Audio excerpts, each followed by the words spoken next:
We are going to explore the English language section of the 2026 IBPS CRP POMT model paper, and we're tackling questions 1 to 30. Yes, the full gauntlet. Now, I know what you might be thinking listening to this. A standardized grammar test. That sounds like dusty textbooks, red ink, and a lot of rote memorization. It really does sound awful when you put it like that. Right. But when you actually peel back the layers of this specific exam, that whole academic facade just drops. This isn't just about commas and clauses. It's a high-stakes simulation of the real world. It's testing your socioeconomic awareness, your logical precision, and honestly, your psychological endurance. It really is a brilliantly constructed cognitive stress test. And I know that looking at a test like this can be, well, incredibly intimidating. If you're listening to this and you've ever felt that panic of sitting in an exam hall, racing against a ticking clock, I want you to take a deep breath. Yeah, that clock is brutal. It is. Yes, The pressure is designed to be high. But when we break the underlying logic down methodically, question by question, it's actually quite beautiful. The test isn't trying to trick you, I promise. It's trying to ensure that you have the exact analytical skills needed to protect people's livelihoods. Okay, so let's unpack this. We're going to travel sequentially through the landscape of this exam, and the very first thing it does is evaluate your grasp of the real world. Questions 1 through 8 are all based on a dense reading comprehension passage entirely about India's digital payment ecosystem. Right, drops you right into the real-world economy. Yeah, it lays out the 2016 launch of the Unified Payments Interface, or UPI, and how it shifted small, informal merchants away from cash. But, I mean, why start a banking exam with a history lesson on digital payments? Because a modern banker doesn't operate in a vacuum of just numbers, right? They need deep situational awareness. So the exam immediately tests your ability to retrieve precise, grounded information. For instance, question 1 asks about the primary subject of the 2016 launch mentioned in the text. And the options give you a bunch of financial terms, but the correct choice is option C, the Unified Payments Interface, right? Exactly. Option C. It's testing whether you can filter out distractions and anchor your understanding to concrete historical facts embedded in a dense text. But more importantly, it tests your understanding of socioeconomic cause and effect. Right, which brings us to question 2. This one asks how the shift to digital payments actually helps small merchants secure bank loans. When I first read this, I assumed, maybe going digital gives them tax exemptions or something like that. That's a very common assumption, actually. Right, but that's not it at all. The correct answer is option D. It creates a trail of records that banks trust. Precisely. Option D. And the technical rationale here is crucial. The text reveals that going digital creates a verifiable trail of transactions. Think of it like a financial passport. Before digital payments, a street vendor dealing only in cash had literally no way to prove their consistent income to a bank manager. Because all just invisible paper money changing hands. Exactly. By adopting digital QR codes, they are suddenly pulled into the formal economy. The exam wants to see if you understand that data, not just the money itself, is what actually unlocks credit. That is a massive paradigm shift. But, the passage doesn't just paint this rosy utopian picture. It aggressively pivots to the dark side of this rapid growth, which leads into the next few questions. Question 3 focuses on the vulnerabilities mentioned in the text. Yes, the locus of risk. Right, and it specifically asks who the primary targets for financial fraud are in this new ecosystem. The answer is option C. Elderly first-time users are vulnerable to phishing. And this tests a critical skill for any financial professional. When you read a complex policy document, you need to instantly identify who is most at risk. Question 4 builds right on that, asking what the experts in the passage recommend doing about it. And the answer there is option B, that financial literacy must keep pace with technology. They aren't saying we should ban the tech, right? Exactly. Option B. They aren't arguing for rollbacks or hard limits on transaction sizes. You had to synthesize the author's nuanced argument, which is that education is the barrier to entry, not the technology itself. Got it. And question 5 wraps up the direct comprehension by asking about the lingering technical hurdles, where option A is the correct answer. Connectivity problems can still interrupt transactions. Right. It grounds the high-tech optimism with a very practical infrastructural reality. So after testing the big picture, the exam drills down into how you interpret specific words in this high-stakes context. This is questions 6, 7, and 8. Like question 6 asks for a synonym for how the ecosystem's expansion is described, which is remarkable. And you have to find the exact contextual match. Yeah, the options are tricky, but the correct answer is option C, extraordinary. Because it's not just asking for a dictionary definition. If a system's growth is remarkable in an economic report, you need to recognize that as extraordinary. Not just gradual, not just ordinary. It broke the models. Right. Then question 7 asks for a synonym for vulnerable, referring to those elderly users. The answer is option B, susceptible. Yes, susceptible to harm. And conversely, question 8 asks for the antonym, the exact opposite of a suspicious payment request. Which is option E, trustworthy. Exactly. You need to know that the exact conceptual opposite of suspicious in a banking context is trustworthy. It requires a highly nuanced grasp of risk assessment vocabulary. I have to admit, I initially wanted to push back on this whole section. I thought, why does a highly technical bank test open with reading comprehension instead of pure math? But what you're saying makes total sense. A bank manager spends their day reading dense policy documents. Yeah, they have to instantly spot the hidden risks and the potential rewards embedded in pages of text. Beautifully put. It evaluates whether a candidate possesses, well, I like to call it analytical compassion. Can you read a sterile document and understand how it actually impacts real human beings on the ground? Wow. Analytical compassion. I love that. So spotting phishing scams requires deep comprehension. But what happens when the information you get isn't in a nice, neat paragraph? What if the data is just totally fragmented? That brings us to section 2 of our deep dive. Exactly, which covers questions 9 through 17. The exam tests how well you reconstruct logic using Cloze tests and jumbled sentences. Now, for anyone who hasn't been in an English classroom recently, what exactly is a Cloze test? A Cloze test is a fascinating psychological tool, honestly. It presents you with a paragraph where certain keywords have been removed, leaving blanks.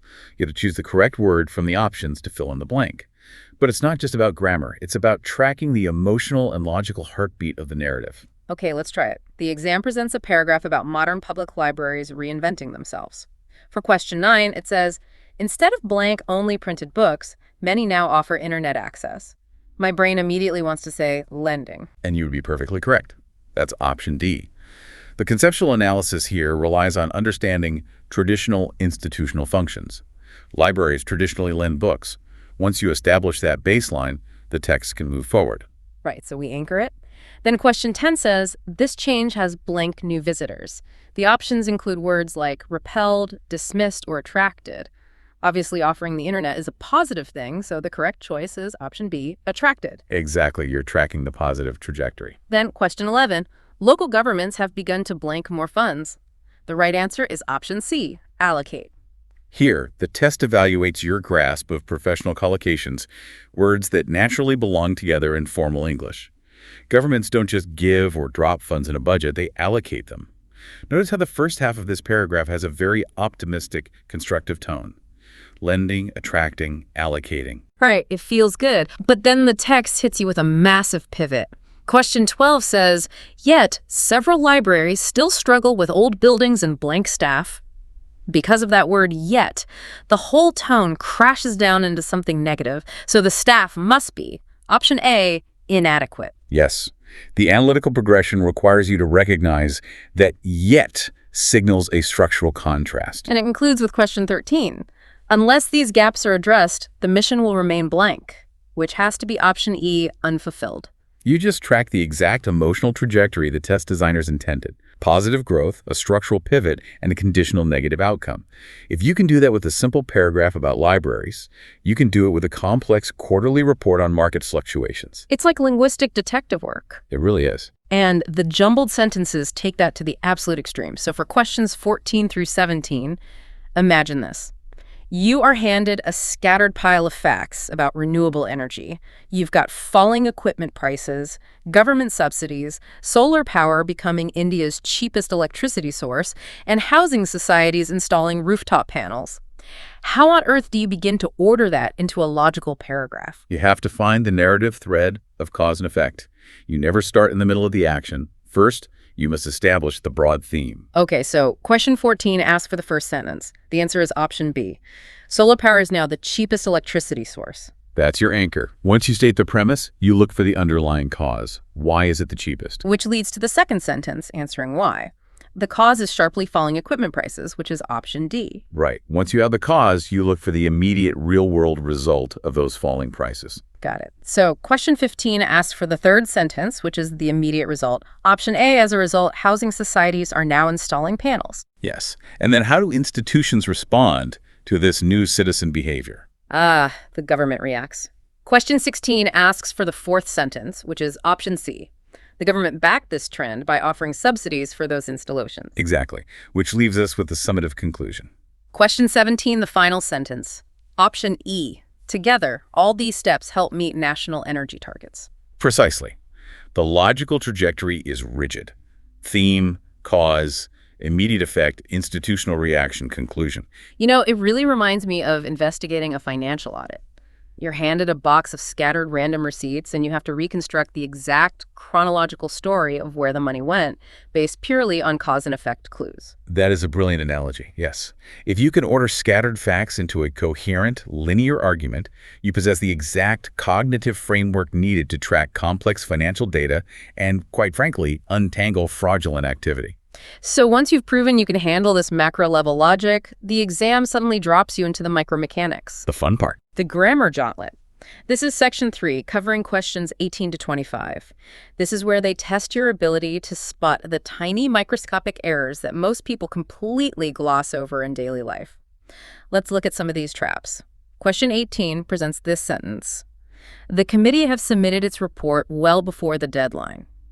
I've got to be honest, the committee have submitted sounds completely fine to my ear. It sounds fine to many people, which is exactly why it's a trap. The correct answer is option B, identifying the error in that specific fragment. This tests subject-verb agreement with collective nouns. Okay, walk me through that. Well, a committee is made up of many people, yes, but look at the clue later in the sentence. Submitted its report. It's a singular pronoun. That means the committee is acting in unison as a single unified entity. Therefore, the verb must also be singular. It has to be the committee has submitted its report. If they were arguing amongst themselves, you might treat them as plural, but here they are one cohesive unit. Oh, wow. That requires you to read the entire sentence before judging the first half. You can't just read left to right blindly. Exactly. Okay, what about question 19? Each of the students was asked to submit an essay describing their favorite book. The correct answer, identifying the error, is option D. Now, come on. I say each of the students submitted their book all the time. Everyone does. In casual conversational English, you are absolutely right.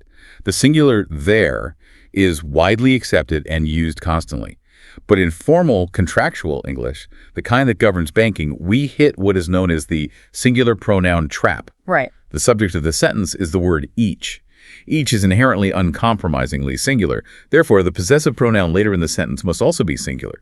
Strictly speaking, to resolve the conceptual impediment here, it must be describing his or her favorite book, not their. That is incredibly strict. Okay, question 20. Here's one that genuinely sounds clunky to me. One of my friends has recently shifted to a new apartment. The error is option A, one of my friend. Your ear is catching what we call a partitive structure error. A partitive structure expresses a relationship of a part to a whole.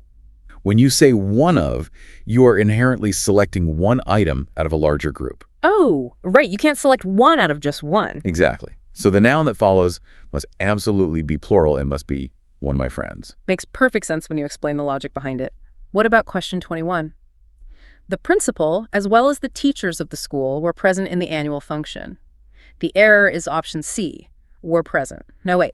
You have the principal and you have the teachers. That is multiple people. So were present makes sense. Right. It is deeply counterintuitive, but no. This evaluates the as well as rule.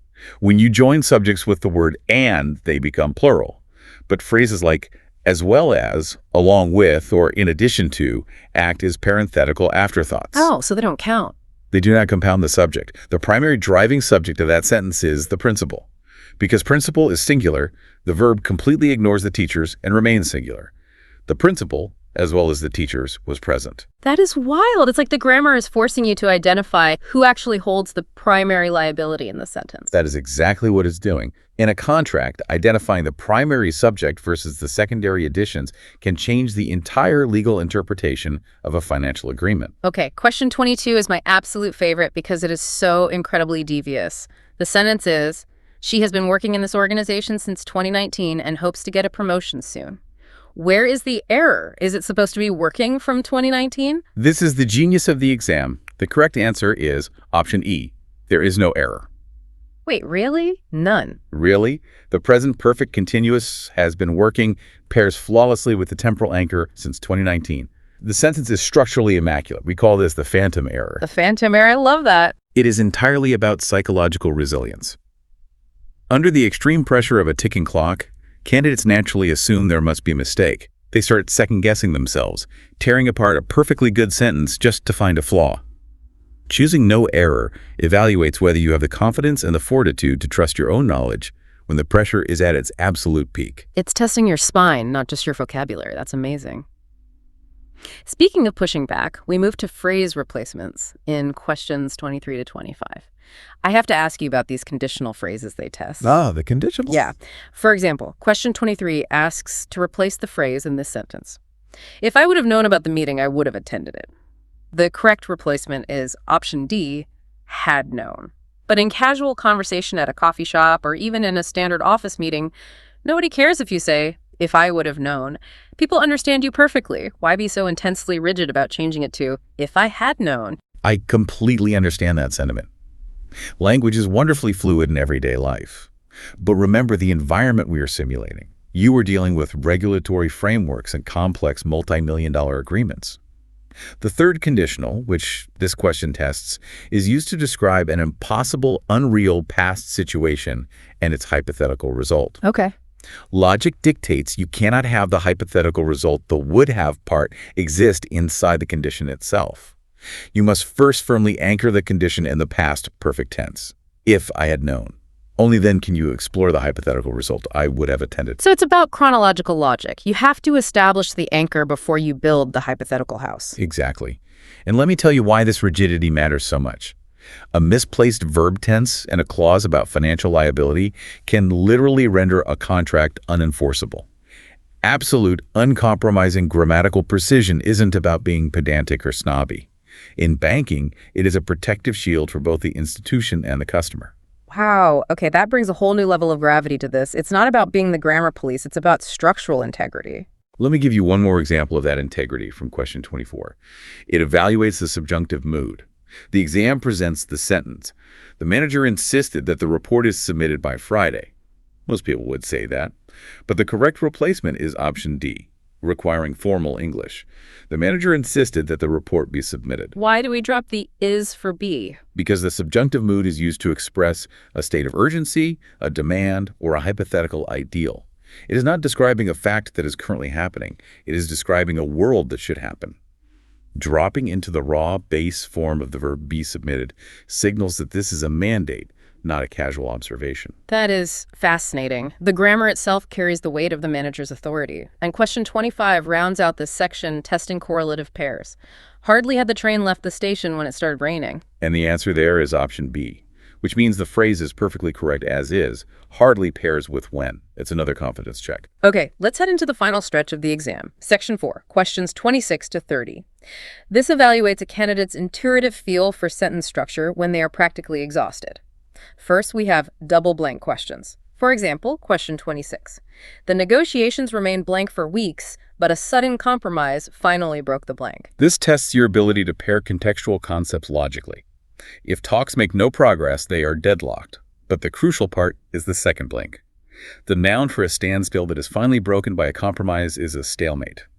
You have to pair deadlocked with stalemate, which makes option C definitively correct. It's all about the logical pivot, like question 27. Despite the blank weather, the volunteers blanked to distribute relief material. The correct pair is option A, inclement, and continued. The word despite does all the heavy lifting there, right? Absolutely. Despite signals a stark contrast. Therefore, the weather must be a severe obstacle, so you use inclement, which means bad or severe. Yet, because of that contrast, their action must be positive. They didn't stop, they continued. If you don't understand the mechanical function of the word despite, you can't solve the puzzle. In question 28, The new policy is blank to benefit the rural population, but its actual impact will blank on effective implementation. The answer is option E, intended and depend. Yes, intent versus conditional reality. Very common in policy analysis. Right. And to finish the entire section, questions 29 and 30 are word swaps, and they are almost laughably simple on the surface. Question 29 gives you, rising temperatures have made farmers many shift to crops that require less water. Just reading farmers many out loud sounds so clunky. The correct answer is option A, swapping to many farmers. Right. Or question 30. The company decided to launch its product new in the upcoming quarter. Product new. Option E swaps it to new product. Why are they testing something so obvious at the very end? Every fluent English speaker knows it should be many farmers and new product. It does feel extremely obvious when we are sitting here, relaxed, analyzing it over a deep dive. But here is the final brilliant analytical takeaway of this test design. These word swaps appear at the very end of a grueling 30-question gauntlet. Identifying the exact syntactic order, knowing that a determiner precedes a noun, or an adjective precedes a noun under severe time constraints, when your brain is experiencing extreme cognitive fatigue, is incredibly difficult. So it's a stamina test. Exactly. It evaluates a candidate's ability to remain calm, methodical, and flawlessly accurate when they are tired and honestly just want to go home. That is exactly what the last hour of a long, stressful day at the bank feels like. Can you still spot the obvious error when your brain is begging you to gloss over it? So what does this all mean? When we synthesize this entire journey from question 1 to 30, it is truly wild. We started with broad global socioeconomic awareness, understanding how digital payment infrastructures literally pull informal merchants into the formal economy. Then we zoomed in to piece together the fragmented logic of renewable energy trends. And finally, we drilled all the way down to the microscopic, atomic level of singular verbs, partitive structures, and the raw cognitive stamina required to fix a backward sentence. And if we connect this to the bigger picture, I think there is a profound lesson here for everyone. Even if you, our listener, are never going to take a formal banking exam in your entire life, the skills we just explored are universally critical.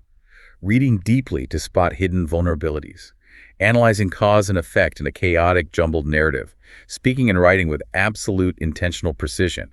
These are the exact tools you need to navigate the complexities of modern professional life, no matter what field you are in. Which brings us right back to where we started. We usually think of grammar tests as dusty academic chores, just a superficial x-ray of rules we forgot from middle school. But they are so much deeper, murkier, and more revealing than that. It actually leaves you with this provocative thought to mull over today.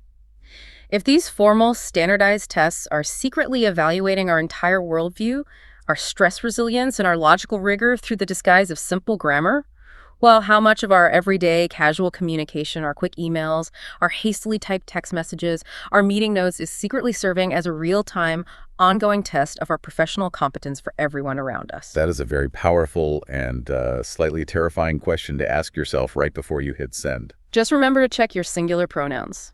Until next time, keep diving deep. What if I told you that in a 60-minute, 100-question math exam, doing actual precise math is sometimes the absolute worst thing you can do? Right. It sounds completely counterintuitive. It really does. But it's true. I mean, the people who score the highest on these massive standardized tests, they aren't always the best human calculators. They're just the people who are best at finding shortcuts. Exactly.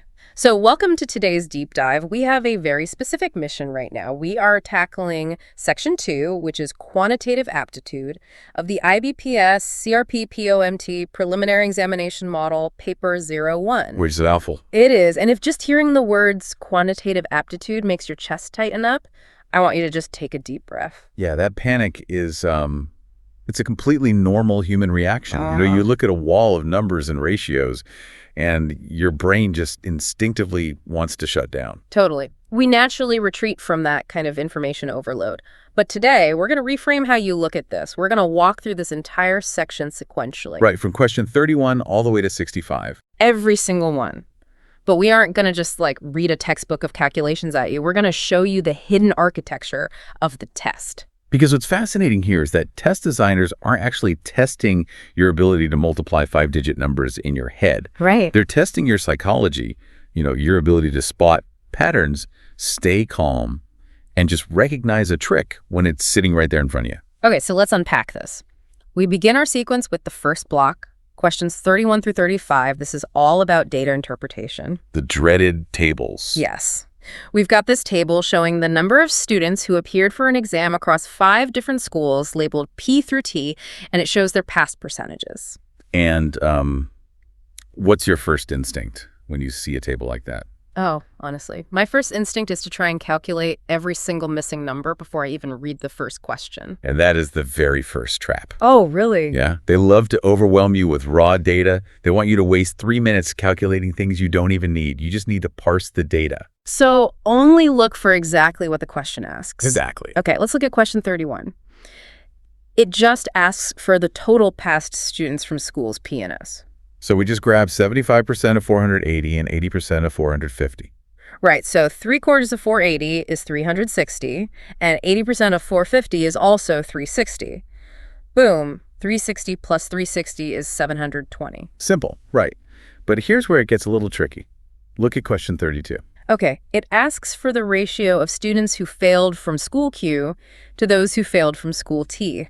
But looking at the table, wait, there is no failed column. Right. It only gives you the pass percentage. Ah, I see. This is where you have to read the hidden data. If school Q has a 60% pass rate, you just flip the perspective. 40% failed. Oh, duh. Okay, so 40% of the 540 students in Q is 216. Yep. And for school T. Let's see, 70% passed, which means 30% failed.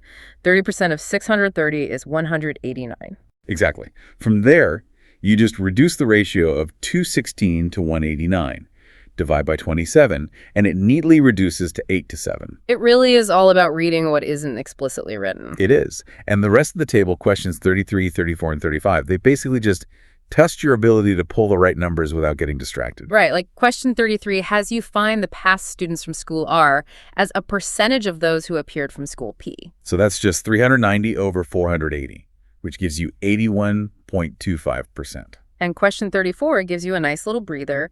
It just asks for the average number of students who appeared across all the schools. Yeah, you just add them up. The total is 2,700, divide by 5 schools, and your average is 540. Love a simple average. Then wrapping up the table with question 35, they ask how much greater the passed students from school T are compared to school Q. Right, a percentage increase based on a difference. The difference in students is 117.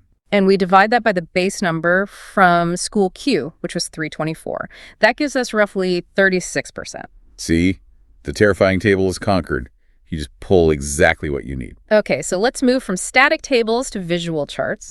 Questions 36 through 40 shift to trend analysis over time. These can be tricky. Yeah, we have a chart showing car production in thousands from 2021 to 2025. The numbers are 40, 55, 50, 70, and 85. I always feel like charts are easier on the eyes, but they hide a very specific psychological trap. Okay, let's see. Question 36 asks for the percentage increase in production from 2021 to 2022.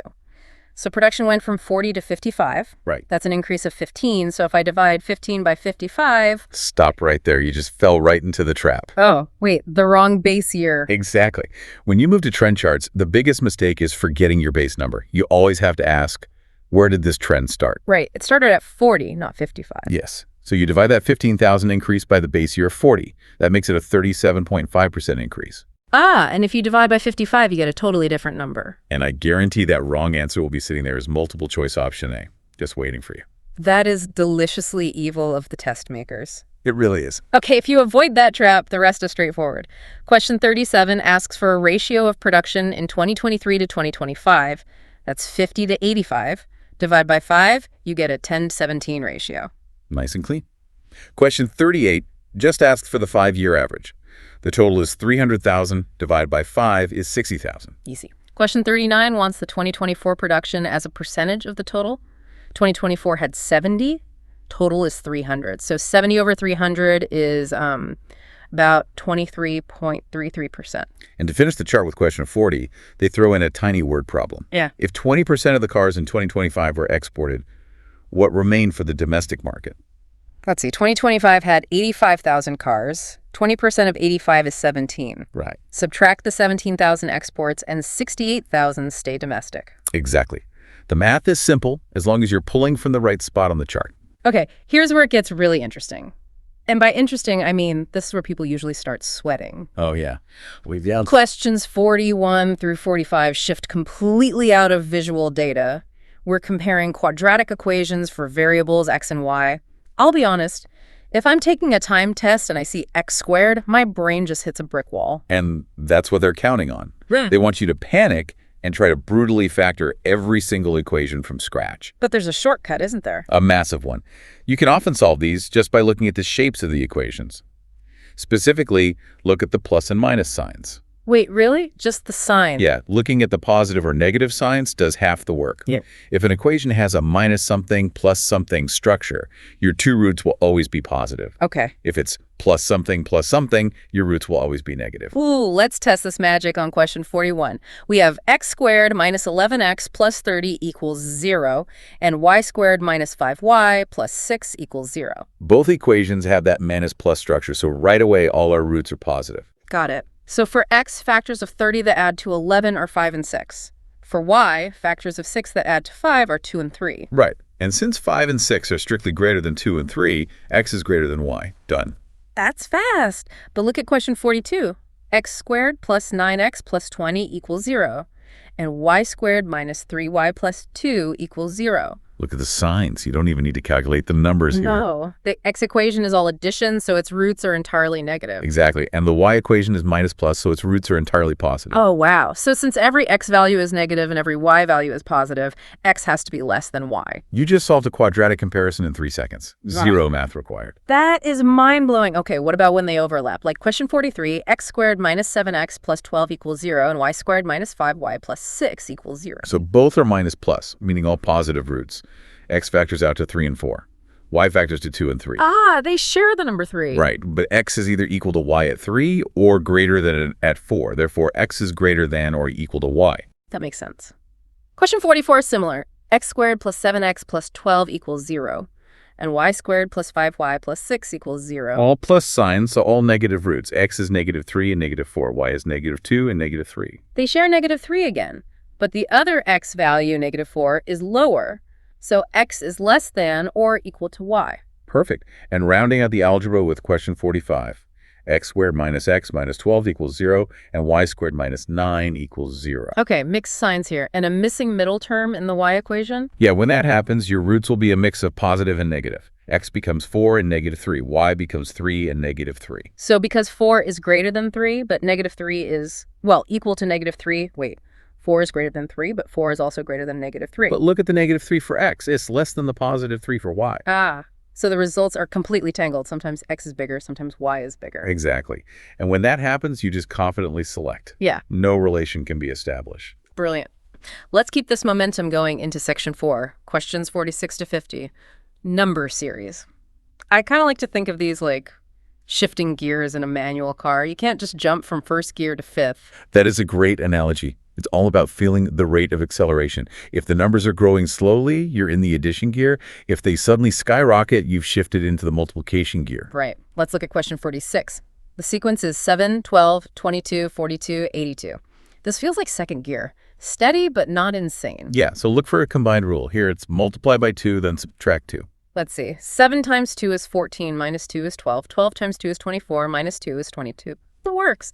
So the next number after 82 would be 82 times 2, which is 164, minus 2 is 162. Spot on. Now contrast that with question 47, 5, 6, 14, 45, 184. Wow, okay. The gap jumps from 1 to 139 in just 4 steps. We are definitely in fifth gear. Right. When it scales up that violently, it has to be a growing multiplier. It's times 1 plus 1, then times 2 plus 2. Well, let's check. 5 times 1 plus 1 is 6. 6 times 2 plus 2 is 14. 14 times 3 plus 3 is 45.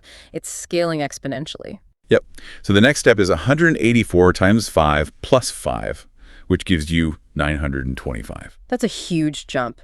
Question 48 throws in reverse. 720, 360, 120, 36. It's shrinking rapidly, so we look at divisions. Dividing by 2, then 3, then 4, then 5. So the final step is 6 divided by 6, which is just 1. Exact. Question 49 is a classic trap. 13, 20, 39, 78, 145. Ah, yes. When multipliers don't work and simple addition doesn't work, look at the difference of the differences. The difference of the differences. Yeah, the initial gaps between those numbers are 7, 19, 39, and 67. No obvious pattern. But look at the gaps between those gaps. Okay, between 7 and 19 is 12, then 20, then 28. Oh, they're rising by exactly 8 each time. It's a puzzle hiding inside another puzzle. So the next secondary gap is 36, which makes the primary gap 103, bringing our final answer to 248. I honestly love that one. To finish the series, question 50 gives us 8, 4, 4, 6, 12. It drops, stays flat, and then rises. Whenever a number drops initially and then levels out, look for fractional multipliers. Like 0.5. Exactly. 8 times 0.5 is 4. 4 times 1 is 4. 4 times 1.5 is 6. The multipliers are growing by half each step. So the final step is 12 times 2.5, which is 30. You're flying through these. Well, let's pivot into section 5. Questions 51 to 55 focus entirely on approximation and simplification. How crucial is approximation on a test like this? It's literally the difference between finishing the test and running out of time. These questions just test your ability to let go of perfection. I see that. Look at question 51. You get terrifying numbers like 24.97% of 640.02 plus 39.98% of 549.95. If you try to calculate that exactly, you've already lost. Aggressive rounding is your best friend here. So 24.97% is just 25%. A quarter. A quarter of 640 is 160. Right. And then 39.98% of 549.95 just becomes 40% of 550, which is 220. Add 160 and 220, and you get 380. We just turned a decimal nightmare into third grade math. That's so liberating, isn't it? Question 52 does the same thing with square roots. The square root of 624.98 times 12.03. Just call it the square root of 625, which is a clean 25, multiplied by 12 to get 300. And the second half is 149.9 divided by 5.02. Just call it 150 divided by 5, which is 30. Total answer is 330. I love how these clean up. Sometimes, like question 53, there aren't even decimals, just pure math. 18 squared minus 12 squared plus 45. For that one, you just run the numbers quickly. 324 minus 144 is 180, plus 45 is 225. Question 54 brings the decimals back. 59.98% of 850.03 minus 33.33% of 450.02. Around that 59.98 to a clean 60% of 850, which is 510, and 33.33%. That's just exactly 1/3. Oh, right. 1/3 of 450 is 150. So 510 minus 150 gives us 360. Perfect. And wrapping this section up with question 55, 1225 divided by 35 plus 7 squared. The trick to all of these is just stepping back, blurring your eyes a bit, and finding the clean numbers hiding beneath the messy ones. And just like that, we arrive at the final stretch. Section 6, arithmetic word problems, spanning questions 56 all the way to 65. The final marathon. Truly. And if you're listening to this and you've made it this far, you are doing incredibly well. This is where all those abstract skills have to translate into real-world scenarios. Exactly. Can you read a short story and instantly find the math hidden inside it? Let's see. Question 56 is an election scenario. The winner secures 58% of the valid votes and wins by a margin of 3,200 votes. What's the total number of votes? Okay, let's translate that. If the winner got 58%, the loser inherently got 42%. Right, and the margin of victory is just the difference between them. 58 minus 42 is 16%. So we know that 16% of the total votes equals those 3,200 votes. To find the total, you just divide 3,200 by 0.16. The total vote count is 20,000. That wasn't bad at all. Question 57 is a business scenario. A shopkeeper marks an item 40% up, gives a 15% discount, and still makes a profit of 57 rupees.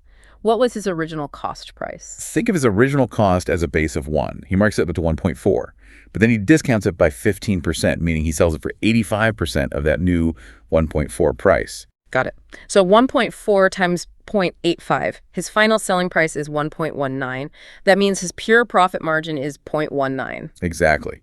And since we know his actual profit is 57 rupees, we just divide 57 by 0.19 to reveal his starting cost, 300 rupees. Okay, question 58 looks at compound interest. The difference between compound interest and simple interest on a sum for 2 years at 10% per annum is 64 rupees. Find the sum. Compound interest formulas can get messy fast. Yeah, they really do. But there is a magic formula specifically for a 2-year difference problem. You don't need to calculate both interests separately. Oh, thank goodness. What is it? The difference simply equals the principal amount multiplied by the interest rate over 100, squared. Okay, let's plug it in. Our rate is 10, so 10 over 100 is 1/10. Squared, it becomes 100. So the principal divided by 100 equals our 64 rupee difference. Multiply 64 by 100, and the principal is 6,400 rupees. That is a phenomenal shortcut to memorize. Let's look at question 59. The present ages of A and B are a 5 to 7 ratio. In 8 years, the ratio becomes 3 to 4. Find B's present age. For ages, just set their current ages as 5x and 7x. In 8 years, they are 5x plus 8 and 7x plus 8. And we set that as a fraction equal to 3 over 4.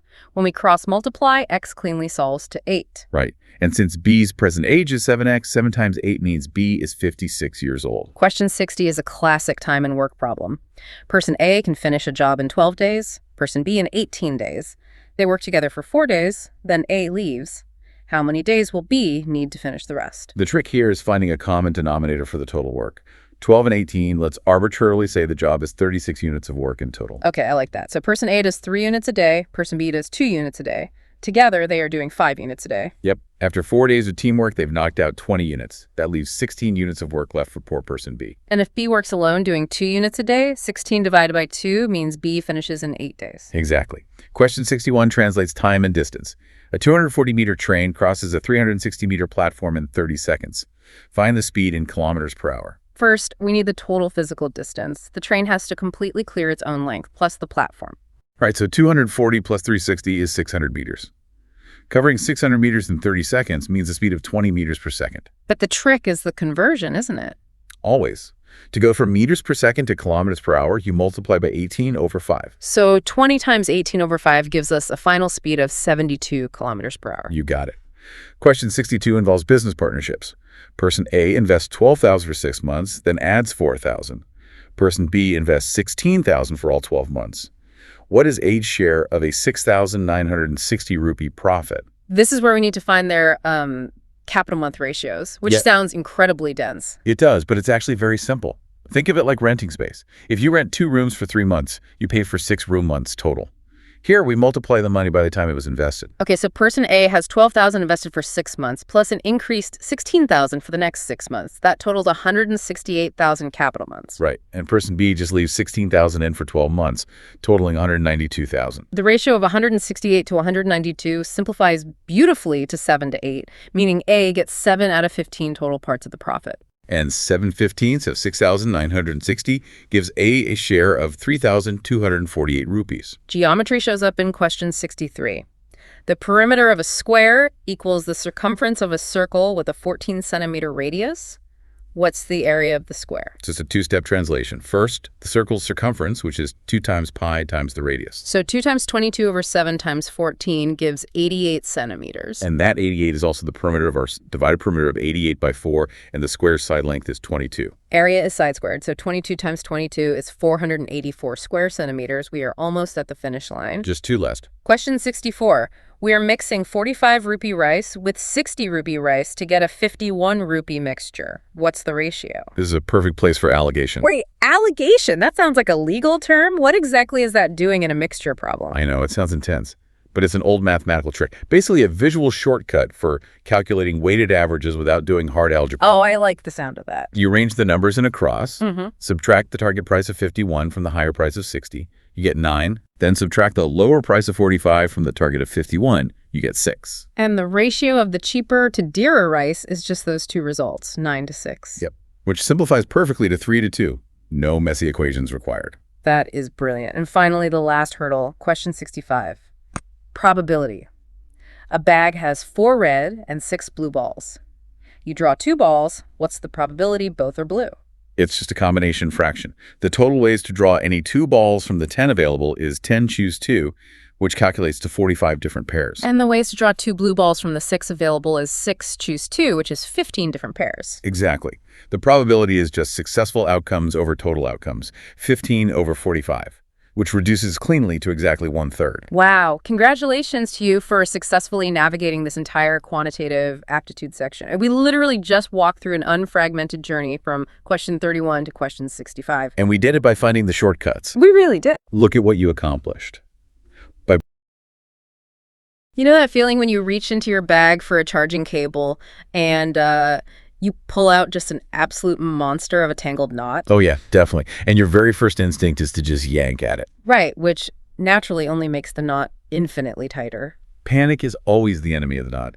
I mean, the only real way to untangle it is to pause, resist the urge to force it, find one single undeniable loose end, and just gently follow it through the chaos. That tangled knot is like the exact psychological state most of us find ourselves in when we first flip open the reasoning ability section of a major exam. It really is. So welcome to this deep dive where we are going to practice the art of untangling. Today, we are custom tailoring our focus entirely for you, the listener, as we tackle Section 3 of the IBPS CRP POMT Preliminary Examination Model Paper 01. That's right. We are going to navigate through the entire 35-question sequence from this section, and let's just acknowledge the elephant in the room. Sitting down with that many reasoning puzzles from question 66 all the way to 100 under a ticking clock can feel incredibly daunting. It is entirely normal to feel that pressure. But our mission today is to show you that every complex puzzle you encounter is really just a series of, well, simple, highly logical steps. We're definitely not here to just read off an answer key. Exactly. We're going to map out the thought process together, step by step. By the end of this discussion, you should feel a real sense of empowerment, realizing you already have the cognitive tools required to untangle whatever they throw at you. Let's put that to the test by looking at how we organize physical space. When you hit the first batch of scenarios in this exam, you are immediately tasked with placing people in structured environments. The spatial puzzles. Right. We start with a linear seating arrangement, 7 people labeled P through V, all sitting in a single row facing north. When you have that many variables, it just feels like a blur. Where do you even begin to look? You scan the data for that undeniable loose end we just talked about. The exam designers almost always give you an anchor. Okay, an anchor. Yeah, so in this specific scenario, the very first clue states that R sits exactly in the middle of the row. Out of 7 seats, seat number 4 belongs to R. Oh, wow. Okay. That is an absolute certainty. You lock that in, and you do not move it. I always think of it like organizing books on a physical shelf. If you place the heaviest, most important book right in the center, and you know it's not moving, the rest of the books just, find in their natural places around it. That's a perfect analogy. So if we use R as our heavy center book, we read the subsequent clues, like P being at an extreme end and 3 people sitting between P and S, and the puzzle practically solves itself. You follow that thread, and the final left-to-right arrangement reveals itself. Right, which ends up being V, T, S, R, Q, U, P. Exactly. And once that foundation is set, the actual questions attached to the scenario become exercises in simple observation. They really do. If question 66 asks who sits third to the left of P, you simply locate P at the far right in seat 7 and count back 3 spots. Which lands you right back on your anchor R. Exactly. Or for question 67, if you need to know how many people sit between V and Q, you see V in seat 1, Q in seat 5, and you immediately spot the 3 people squeezed between them. What I find really interesting is how they test your pattern recognition once the board is set. Like in question 69, they give you a list of people, V, S, Q, U, and P, and ask you to find the odd one out. That one trips a lot of people up. Right, because if you aren't looking at the underlying structure, you might just stare at those letters forever. Right. But if you look at the seat numbers we just mapped out, V, S, Q, and P are all parked in odd-numbered seats. Seats 1, 3, 5, and 7. Exactly. But U is sitting in seat number 6. It's an even number, so U breaks the pattern. It's the odd one out. That is the beauty of mapping the logic sequentially. When they follow up in question 70 by asking for the position of U with respect to S, you don't have to recalculate a single thing. You just look at your map. Yep. S is in seat 3, U is in 6, so U is just 3 spots to the right. The heavy lifting was done the moment you locked in that middle seat. Okay, so we've mastered the horizontal line. But how does gravity change the logic? The exam immediately pushes you into a vertical space for questions 71 through 75. Ah, the classic floor puzzle. Yes. 6 people living on 6 different floors of a building. The clues tell us C is on an even floor. A lives 2 floors above C. B is immediately above D. And E is sitting pretty on the topmost floor, floor 6. So what's your first instinct there? Honestly, my immediate chaotic instinct is to just guess C's position right out of the gate. It says it's on an even floor, which means floor 2 or 4. It's just a coin toss. Why shouldn't I just guess and see if it works out? That instinct is incredibly common, but it highlights a crucial issue with test-taking strategy under pressure. Guessing forces your brain to create parallel timelines. Oh, I see what you mean. Yeah, you start holding multiple what-if scenarios in your working memory. That eats up your cognitive bandwidth and leads to fatigue really quickly. The better strategy is to work backward from fixed, undeniable points to eliminate guesswork entirely. Okay, so we use E on floor 6 as our anchor. Correct. E is absolute. Now apply that to your coin toss about C. If C must be on an even floor and A is 2 floors above C, Well, let's test floor 4. Okay, if C is on 4, A would have to be on floor 6. Exactly. But E already occupies floor 6. The rules of physical space prevent that. Therefore, by sheer deduction, C cannot be on floor 4. Meaning it must be on floor 2. Which forces A up to floor 5. You arrive at the truth without ever holding those parallel timelines in your head. That drastically reduces the cognitive load. So you're left with floors 1 through 6 stacked neatly as F, C, D, B, A, and E. And again, once the building is constructed, answering questions 71 through 75 is just a matter of reading the directory. Right. Finding out who lives on the 4th floor is just glancing at B. Or counting the people between E on the 6th floor and D on the 3rd is just spotting the 2 neighbors between them. The exam is really testing your ability to establish order. Whether it's asking who lives immediately below C, or identifying the correct floor-person combination in question 7 and 5, which turns out to be 3D, all of it relies on your initial commitment to avoiding guesses. At least with Rosen buildings, you have fixed ends, a left, a right, a top, a bottom. But the final spatial challenge they throw at you completely removes those boundaries. The circular arrangement. Yes, for questions 76 to 80. 8 people facing the center of a round table. I'll admit, these always make my head spin.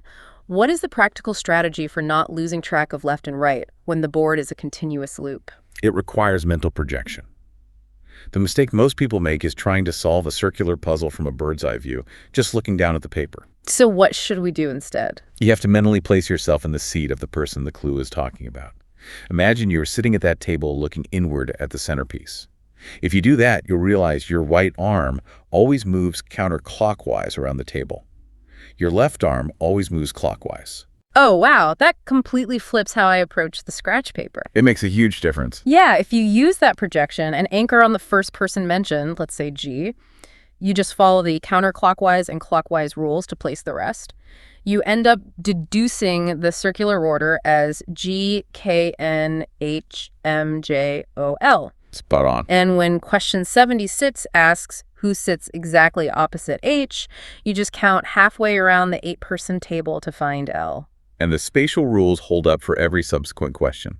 If they ask who is second to the right of O, you remember that right means counterclockwise. You move 2 seats counterclockwise from O, and you land on M. It stops being a guessing game and becomes a strict directional protocol. Likely.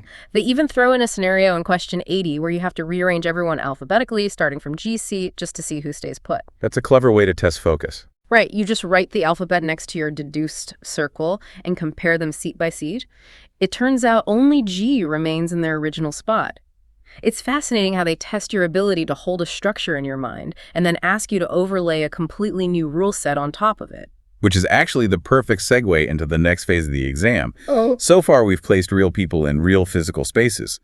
But Section 2 completely abandons the physical world. Oh, boy. Yeah, we entered the abstract realm of pure logic. Questions 81 through 87 test the boundaries of what is possible versus what is absolutely certain. Starting with syllogisms, these can feel like infuriating riddles. Statements like, all pens are books, some books are boards. My brain immediately tries to visualize actual pens and boards, which is a trap. You have to detach from the nouns entirely, don't you? You really do. The words are merely placeholders. The exam is testing your ability to map overlapping sets. I rely on the Russian nesting dolls analogy for this. Oh, I like that. How does that work? Well, if the statement is, all pens are books, I picture a tiny wooden doll labeled pens placed entirely inside a slightly larger doll labeled books. Okay, makes sense. If the next clue is, some books are boards, I picture a third doll, boards, that just sort of bumps into and overlaps the side of the book stall.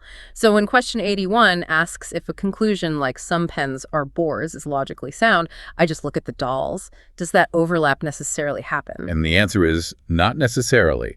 The board stall overlaps with the outer book stall, but it doesn't have to penetrate deep enough to touch the tiny pen stall hidden inside. Right. It could, but it doesn't have to. Exactly. In deductive logic, if it isn't absolute, it simply doesn't follow. However, the second conclusion they offer is, some boards are books. Well, if books overlap with boards, the reverse must be true. It's a shared boundary. That conclusion undeniably follows. Let's apply that to a slightly trickier one in question 83. All roses are flowers. No flower is a leaf. Okay, good one. The conclusions they want us to test are, 1, no rose is a leaf, and 2, some flowers are roses. My brain always wants to find a loophole where a rose can somehow be a leaf. The boundaries are rigid, though. The Rose's doll is entirely encapsulated by flowers, and you are explicitly told that flowers and leaves occupy completely separate spaces. They never touch. Therefore, the roses trapped inside the flower boundary can never, under any circumstance, touch the leaves. Conclusion 1 is absolute. And since all roses are flowers, it means the sets share space, which guarantees that some flowers are indeed roses. Both conclusions hold up. It's all about maintaining the integrity of those boundaries.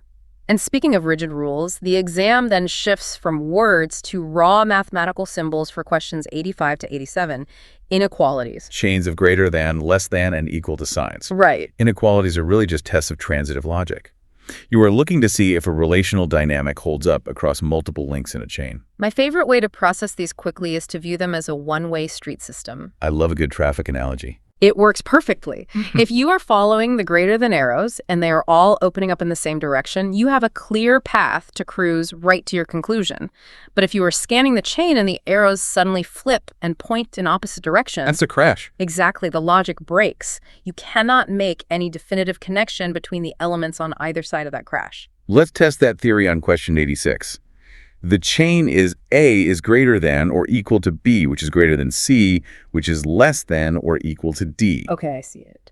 The exam asks if we can conclude that A is greater than D, or if D is greater than or equal to B. Well, there's the crash, right at C. We have a greater than sign pointing right, immediately followed by a less than sign pointing left. Because those relational arrows face opposite directions, the street is blocked. Yep, completely impassable. We have absolutely no idea how A relates to D or how D relates to B. The flow of logic is broken, so neither conclusion follows. You can literally just scan for the opposing arrows and save yourself so much time. That visual shortcut is highly effective. And it's a necessary tool because the exam doesn't let you rest.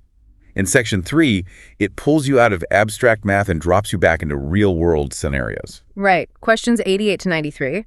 Navigating hidden human relationships and physical maps. Let's start with the blood relations. I have to laugh at how convoluted these sound on paper. You have a scenario in question 88 where a man points to a photograph and says, "She is the daughter of my grandfather's only son." Nobody talks like that at a family reunion. No, they certainly do not. But I found a fantastic hack for these questions. Do not try to draw a sterile family tree with X's and Y's. Mentally substitute your actual real-life family members into the pronouns. That works incredibly well because it forces the abstract puzzle into a concrete, familiar reality.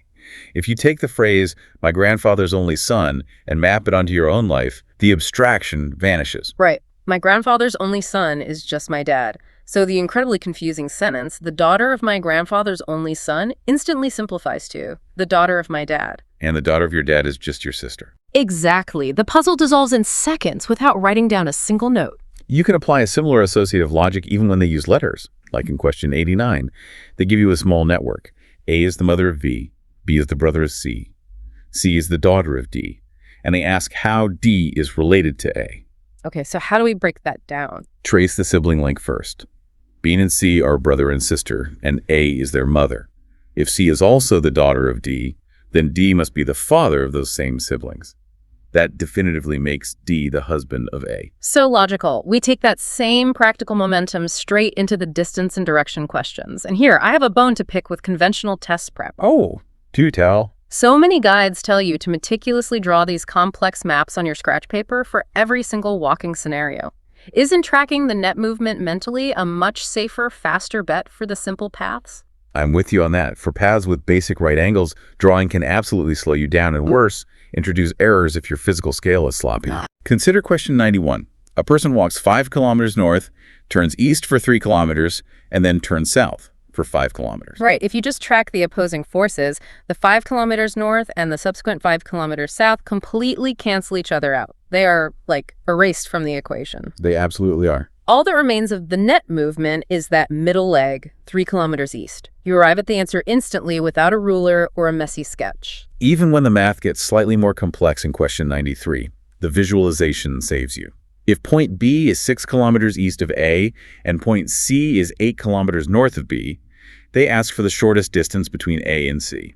As soon as I hear the phrase shortest distance paired with an east and a north movement, my brain immediately flags it as a right-angled triangle. As it should. You don't need to draw it. You just run a quick Pythagorean theorem on the two numbers they gave you. You have legs of 6 and 8, which is a classic Pythagorean triple.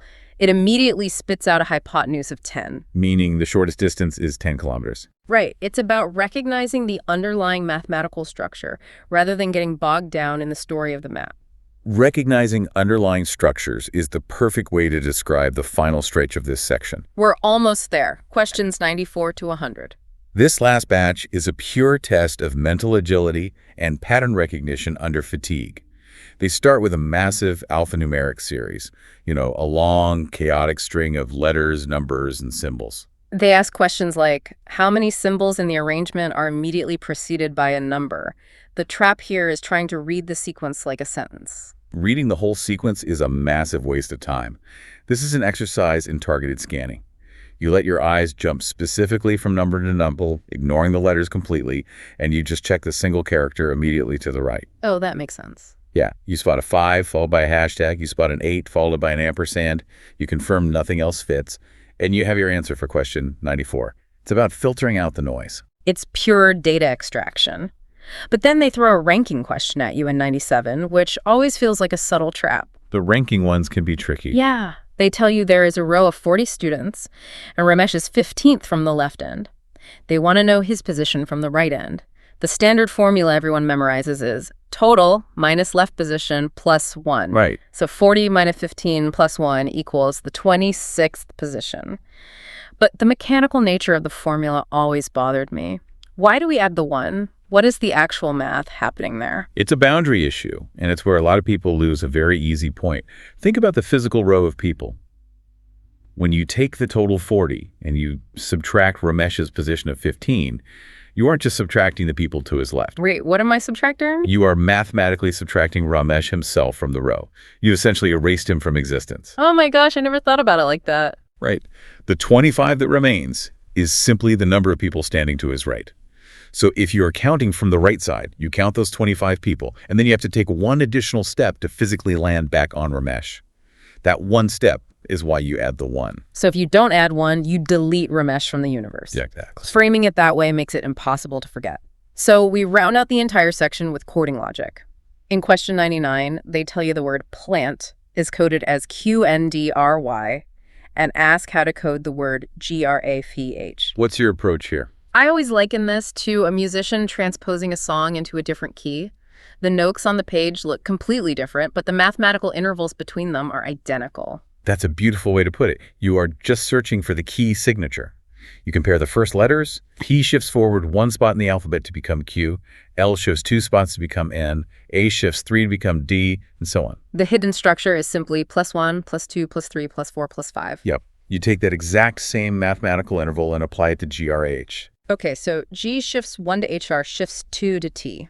You map it out and you get HTDTM. It's incredibly satisfying when the pattern clicks into place. And they do one more variation of this in question 100. They have you shift the vowels of the word monitor to the next letter and the consonants to the previous letter. Oh, that's a lot of shifting. It is, but if you map it out, you get L, P, M, J, S, P, Q, which reveals that exactly one letter, P, appears more than once. Wow. And just like that, we have navigated the logic of all 35 questions. We covered a tremendous amount of cognitive ground today. We moved from organizing physical rows and buildings to defining the rigid boundaries of syllogisms to untangling relational networks, all the way to cracking alphanumeric shifts. And to you listening, as you prepare to sit down with this paper, remember this. Conquering the reasoning section isn't about being a human supercomputer. It isn't about raw, untouchable genius. Absolutely not. It is simply about staying calm, refusing to let the knot tighten, relying on the methodical step-by-step frameworks we just discussed, and trusting the hard work you've put in. You absolutely have what it takes to map this out. The exam is designed to test your composure just as much as your logic. Every single puzzle they present is inherently solvable if you break it down to its anchors. Which brings me to a thought I want to leave you with, something to mull over after you've closed your study materials for the day. Okay, let's hear it. Think about how we just took these incredibly complex, convoluted scenarios and broke them down into predictable structural rules. As artificial intelligence gets exponentially better at passing reasoning exams precisely like this one, by instantly mapping these spatial and logical anchors, it makes you wonder. I wonder what? Will human deductive logic eventually become obsolete? Or will our unique human ability to visually intuit these structures, to sort of feel out the knot, become our defining intellectual advantage? Man, that is a fascinating question about the future of how we measure intelligence. It really is. But for now, your only job is to find that one loose end and follow it. You've got this. Until next time.